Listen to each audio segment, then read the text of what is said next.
आप सभी का हमारे चैनल सनातनी काव्या पे स्वागत है। आज का हमारा विषय है गरुड़ पुराण का भाग 3, यमदूत आत्मा को कहाँ ले जाते हैं। नमस्कार दोस्तों, पिछले भाग में हमने जाना था कि मृत्यु के लगभग 24 घंटे के बाद आत्मा को वापस उसके घर और परिवार के पास क्यों लाया जाता है।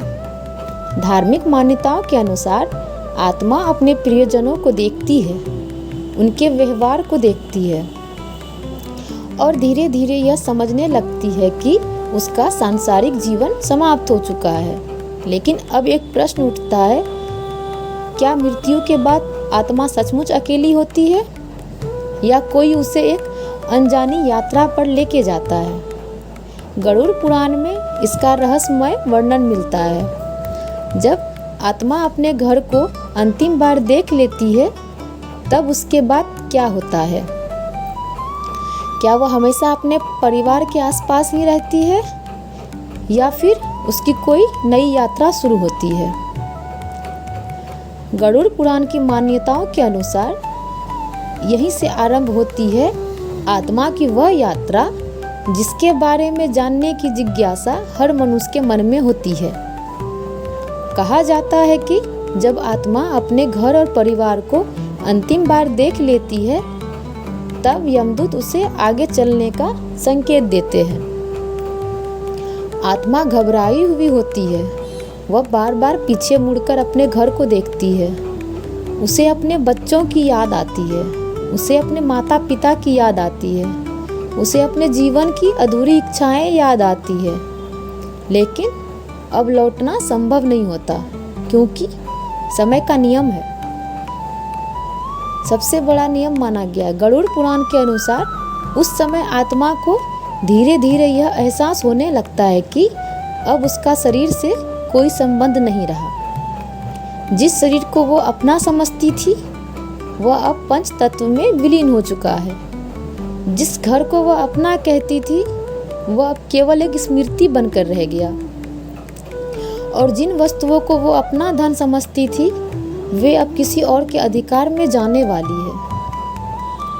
यही वह क्षण होता है जब आत्मा को संसार की नश्वरता का अनुभव होने लगता है।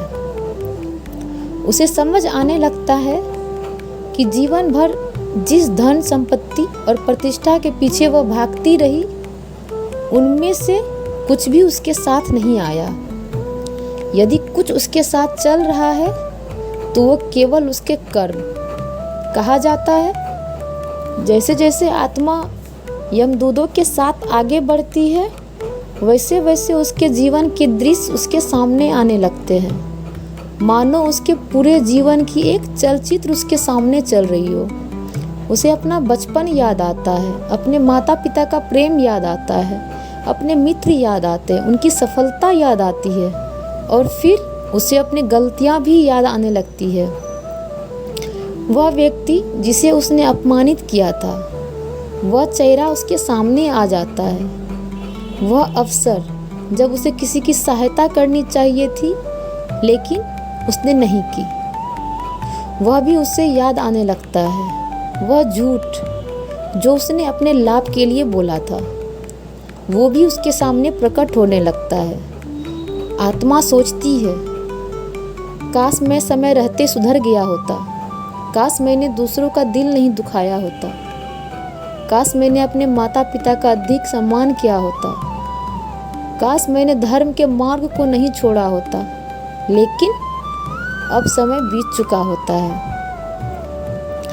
गरुड़ पुराण की शिक्षाएं हमें यही समझाती है कि जीवन में किया गया प्रत्येक कर्म महत्वपूर्ण होता है क्योंकि मनुष्य अपने कर्मों से कभी अलग नहीं हो सकता।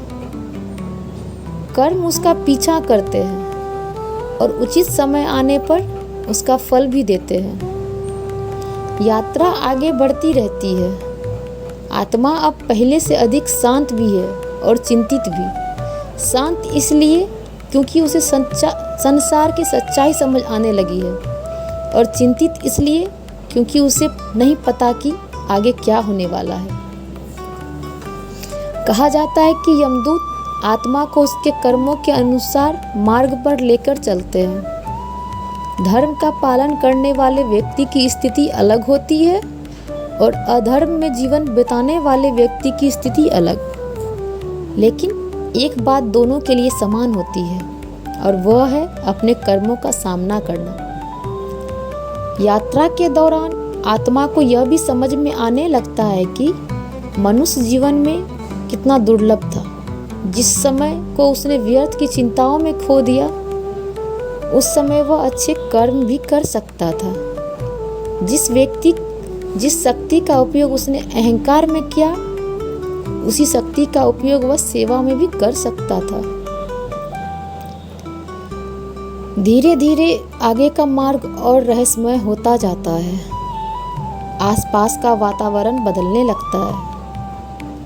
आत्मा को महसूस होता है कि वह पृथ्वी लोक से बहुत दूर आ चुकी है और तभी दूर कहीं एक विशाल द्वार दिखाई देने लगता है। एक ऐसा द्वार जिसे देखकर आत्मा के मन में अनेक प्रश्न उठने लगते हैं। यमदूत उसी दिशा में बढ़ रहे होते हैं। आत्मा के मन में भी भय भी होता है और जिज्ञासा भी। वह सोचती है, क्या यही वह स्थान है जहाँ मेरे कर्मों का हिसाब होगा? क्या यही मेरे जीवन का वास्तविक परिणाम पता चलेगा? क्या यही चित्रगुप्त मेरे प्रत्येक कर्म का लेखा प्रस्तुत करेंगे? गरुड़ पुराण की मान्यताओं के अनुसार आत्मा की वास्तविक परीक्षा अभी शुरू ही होने वाली होती है, क्योंकि आगे उसे अपने प्रत्येक कर्म का सामना करना होता है। वह कर्म जिन्हें वह भूल चुकी थी, वह कर्म जिन्हें उसने महत्वहीन समझा था, और वह कर्म जिन्हें केवल ईश्वर देख रहा था। दोस्तों, गरुड़ पुराण का यह वर्णन हमें डराने के लिए नहीं है, बल्कि हमें समझाने के लिए है कि जीवन बहुत मूल्यवान है और इस जीवन का प्रत्येक क्षण महत्वपूर्ण है। धन कमाना बुरा नहीं है, सफल होना भी बुरा नहीं है, लेकिन यदि मनुष्य धर्म, दया, सत्य और सेवा को भूल जाए तो उसका जीवन अधूरा रह जाता है। इसलिए जब तक जीवन है, अच्छे कर्म कीजिए, माता पिता का सम्मान कीजिए, किसी का दिल मत दुखाइए, ज़रूरतमंद की सहायता कीजिए और ऐसा जीवन जीने का प्रयास कीजिए जिसे याद करके कभी पछताना ना पड़े। लेकिन दोस्तों, आत्मा की यात्रा अभी समाप्त नहीं हुई है। अब वह उस स्थान के निकट पहुंच चुकी है जहां उसके जीवन का पूरा लेखा जोखा खोला जाएगा। आखिर चित्रगुप्त कौन है? वे मनुष्य के कर्मों का हिसाब कैसे रखते हैं और पाप तथा पुण्य का निर्णय किस प्रकार किया जाता है? इन सभी रहस्यों को जानेंगे गरुड़ पुराण के भाग 4 में। तब तक के लिए आप सभी को धन्यवाद। ओम नमो भगवते वासुदेवाय। धन्यवाद।